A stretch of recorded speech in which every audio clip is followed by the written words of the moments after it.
Hello. I pray that this broadcast reaches everyone well. This is a great day. I am thankful to be alive, thankful for good health and strength.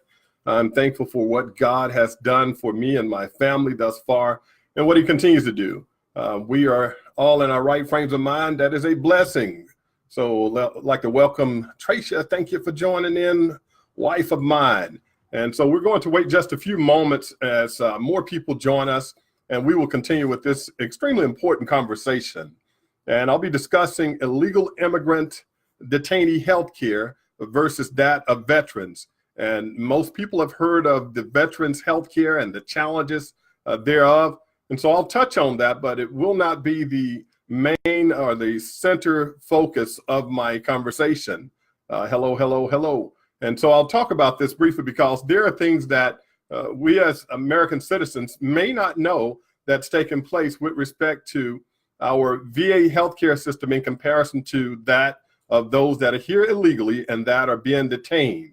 And so I want to bring some clarity. I want to bring some light and want to inform some people. Hello, Gail. Glad you joined us. They're in mission. Awesome.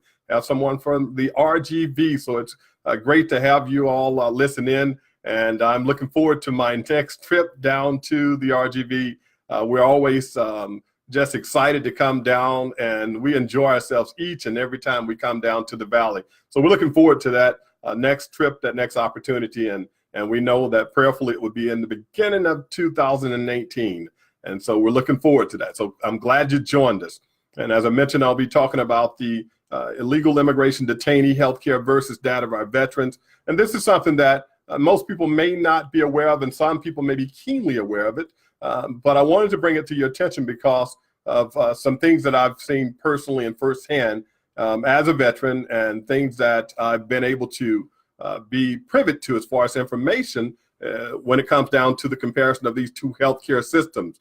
And so we're going to give just a little bit more time for people to come in to this broadcast, to come into this Facebook Live.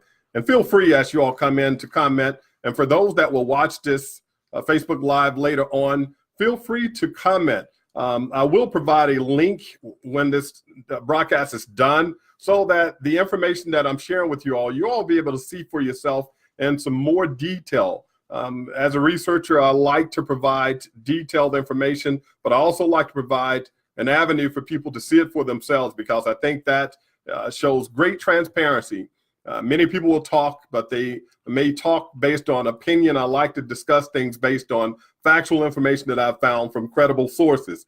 And so with that being said, I want to do the same with respect to this, because I never want to mislead anyone in any form of fashion, but I want to inform. As this site is set up to inform, inspire, and ignite, that is indeed my goal. Jose, thank you for joining us. Oh, right here in my city, right here in the city of Selma. So you probably could have sat in on this broadcast with me live.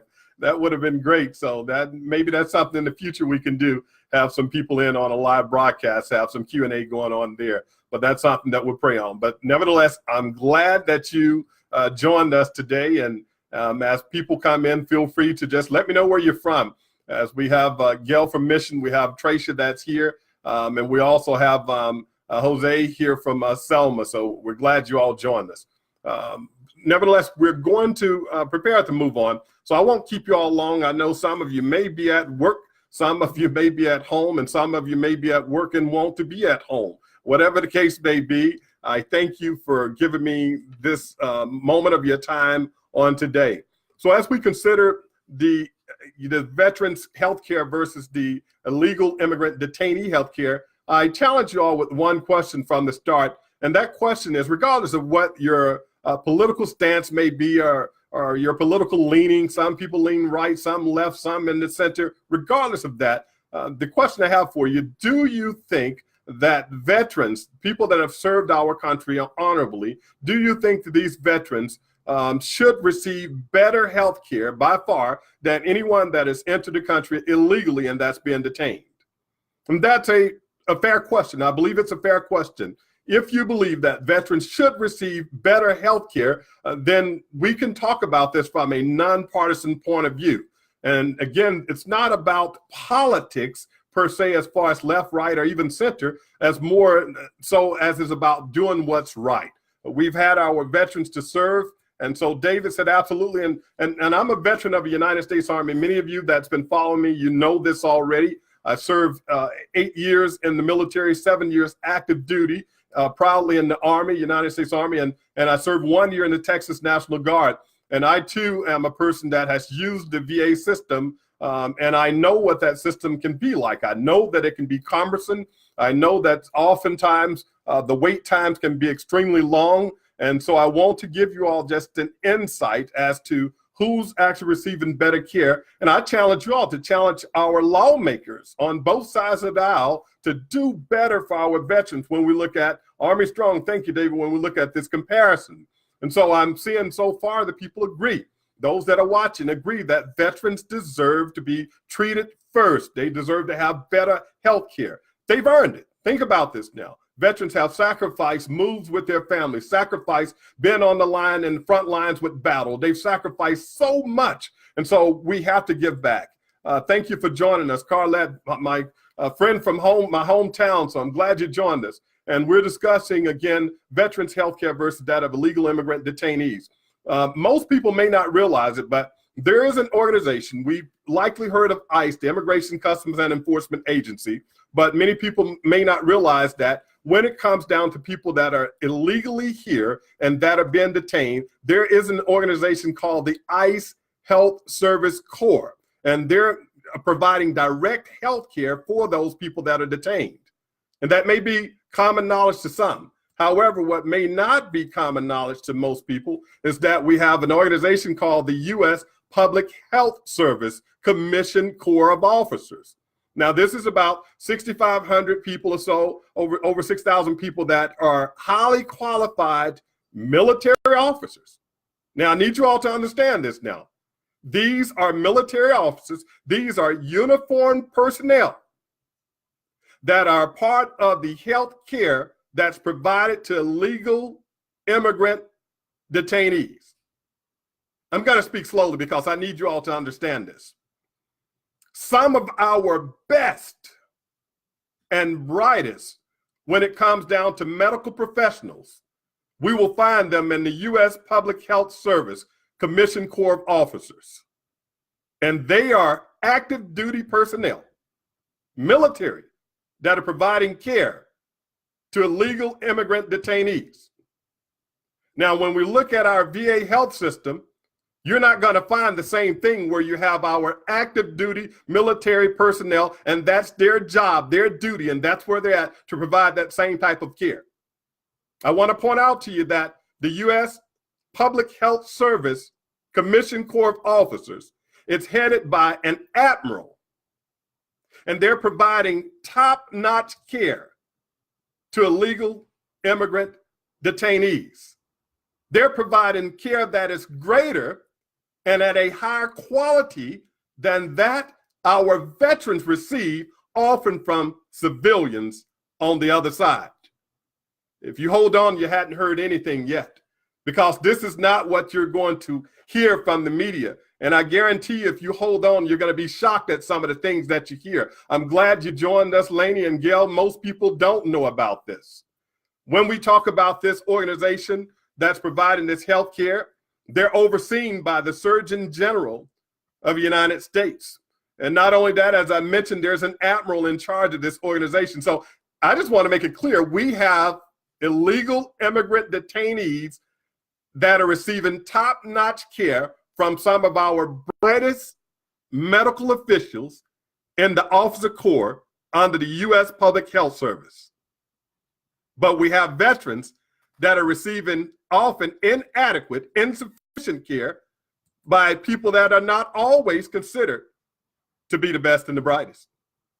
Now, out of all fairness, I will say that I've received some great treatment at VA at times. Some has been inadequate and insufficient, but some has been great. Like all organizations, you're going to find some people that are great at what they do and some that are mediocre. But with this organization, you're going to be hard-pressed to find mediocre service when it comes to our U.S. Public Health Service Commission Corps of Officers. On a typical day, We have to understand that they have a vision that they're going to uphold. And that vision is that they're going to provide the best health care delivery system in detention and correctional health care. So they have a vision there. They have a mission as well. But I want to get straight to some more points of importance. When it comes down to the standards that this organization, I'm talking as a whole, the ICE Health Care Service Corps, so the Health Service Corps, their mission and their standards is to provide the highest medical care with the greatest credentials possible, and they endure all types of scrutiny as applicable. Why do I mention that? Because we have over 14,000 at times people that are here legally that are receiving direct care from some of our brightest and our best military officers. And I want you all to understand that this care is available for them 24 hours per day, 7 days per week. And this consists of physicians, nurse practitioners, registered nurse, psychiatrists. I'll stop there. When we have approximately 21 veterans per day committing suicide, I think that we have a gap. We have work to be done when it comes to our veterans care. Yet and still, we find that 24 hours per day, 7 days a week, at the drop of a dime, people that are here legally have access to psychiatric care, psychologists, social workers, pharmacists, dentists, etc. And it all falls under the government, and it comes from your tax dollars. And we have some of our highly trained, most efficient military personnel providing, overseeing this care. Consider this, and I'm going to give you a direct quote from this organization, and that's the ICE Health Service Corps. Our mission is simple: to be the best health care delivery system in detention health care and correctional health care, and to safely deliver high quality health to those in ICE custody. That's their mission. And by all means, any organization that sets a mission should try to achieve it.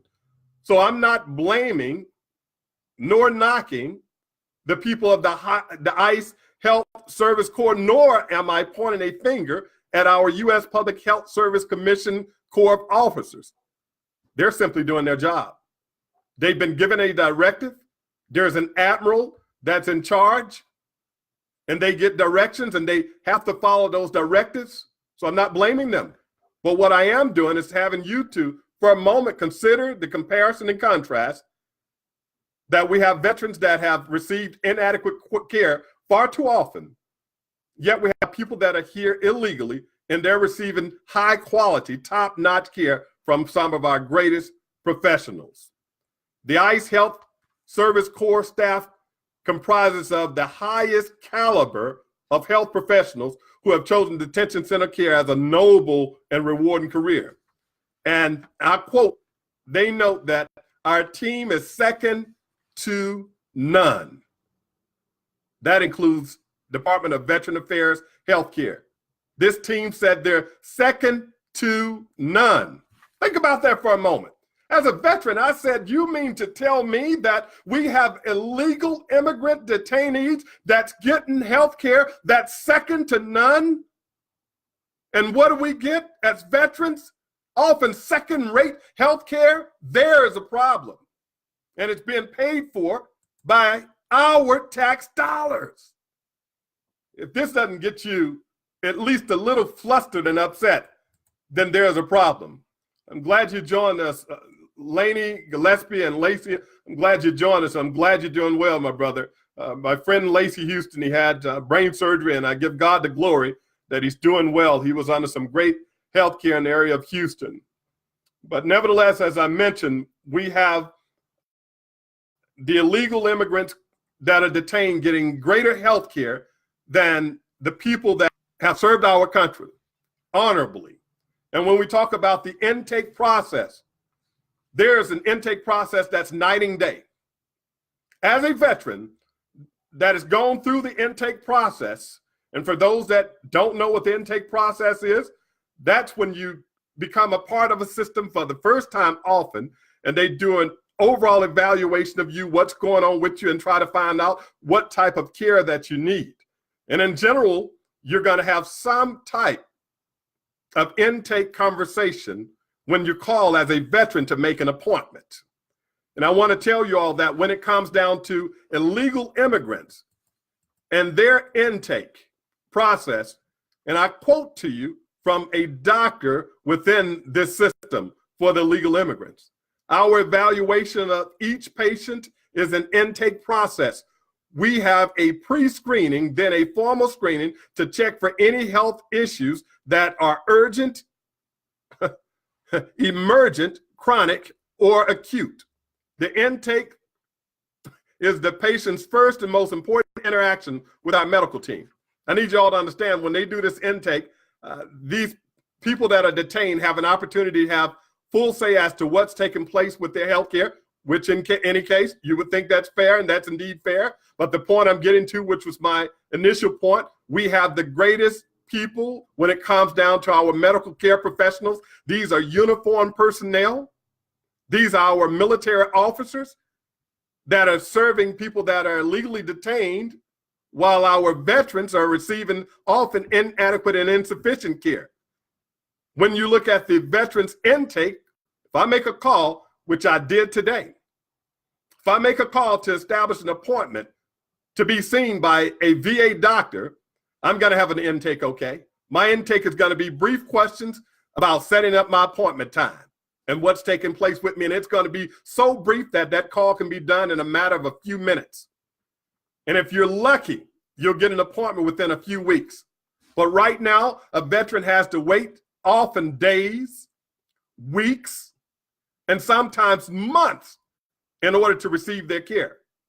There's a program called the Choice Program, and with the new bureaucracy that's out there, even the Choice Program can cause a veteran to wait up to 70 days before they receive the adequate care. You think about that for a moment. Now, I don't care what your political position may be. Our military service members are serving to uphold our Constitution, to protect us against all types of activities that's not going to be beneficial towards Americans at the end of the day. These veterans have served faithfully, loyally, and honorably. And when they get out, we've made a promise to the veterans that we will take care of them.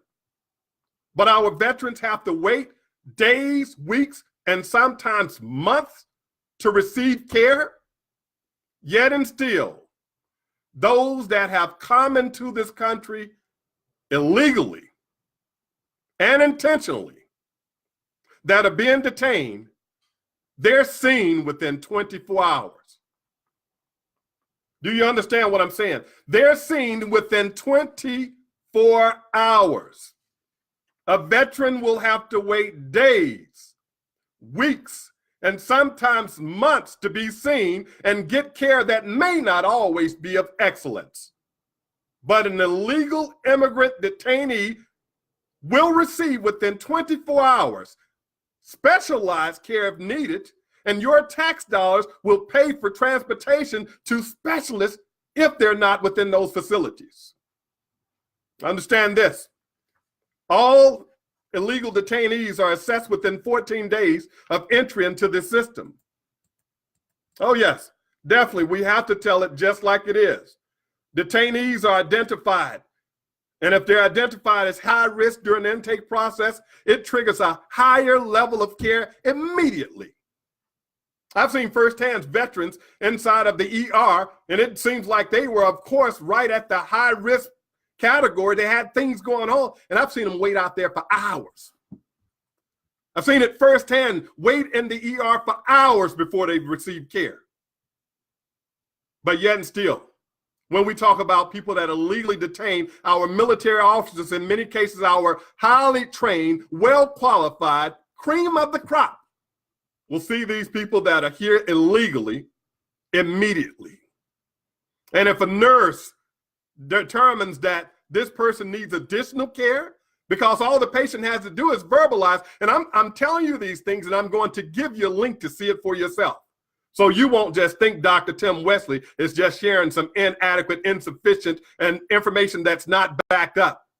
If a patient verbalizes an issue such as, I feel very bad, or I don't have the medicine I need, a nurse or a mid-level practitioner has the authority to interact with the higher level medical provider to determine when the patient can be seen by a physician within 24 hours. I've heard far too many veterans complain about a lack of medication. Far too many veterans complain about the inadequate health care. Far too many veterans complain about the long wait times. But when it comes down to someone that's here legally, your tax dollar and our military uniformed personnel with the U.S. Public Health Service Commissioned Corps of Officers will see them almost immediately. And what about our families? It's like night and day. I'll tell you right off that if you're in triage as a veteran, you may be told almost often and almost immediately after they treat your immediate situation, you're likely going to be told by an ER doctor, because they're only going to do what they can to patch the veteran up for the time being.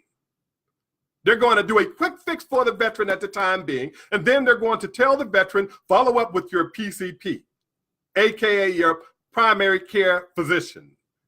And that follow-up could take days, weeks, or months. But if an illegal immigrant detainee has an issue, that will be followed up within 24 hours, even if it means that they have to be sent to another facility that specializes in something that's not offered at that detention center. Who's getting the better treatment? Again, this is nonpartisan issue here. Who's getting the better treatment versus who should be getting the better treatment? And this is all on our tax dollars.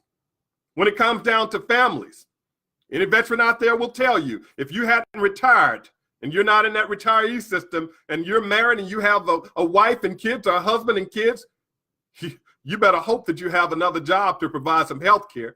Because if you are a veteran, and this is in general, if you're a veteran and you're not at 100%, your family is left out in the cold. There is no treatment for your family members at a Department of Veteran Affairs hospital. There's dental, medical, or anything else at the hospital for your family. Your wife or your husband and your children, they're left out in the cold. You can't take them or let them go to VA to be seen. But when it comes down to legal immigrant detainees here in the United States, there is family care for them. And we're paying for it. Hard-working taxpayers like you and I, we are paying for this. We have 2 facilities right here in the state of Texas, in Dilley and in Karnes, Texas. There's another in Berks, Pennsylvania. And there's treatment for these families at these locations. What type of treatment? I'm glad you asked. My wife and kids, if I wasn't at the percentage I'm at, they couldn't be seen, which they still can't be seen at the VA. And I want to clarify that.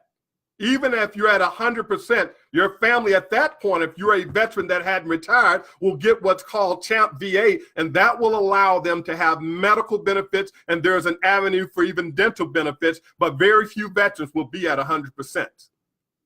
The other veterans and their family members, they're left out there in the cold. But when it comes to legal detainee immigrants that are locked up in facilities, there are going to be 3 facilities that provide opportunities to care for their families. And I'm glad you asked, what type of care do these families get with your tax dollars when veterans' families get zero, nothing? These 3 centers provide ongoing training to the detainees and their family, which includes parenting classes.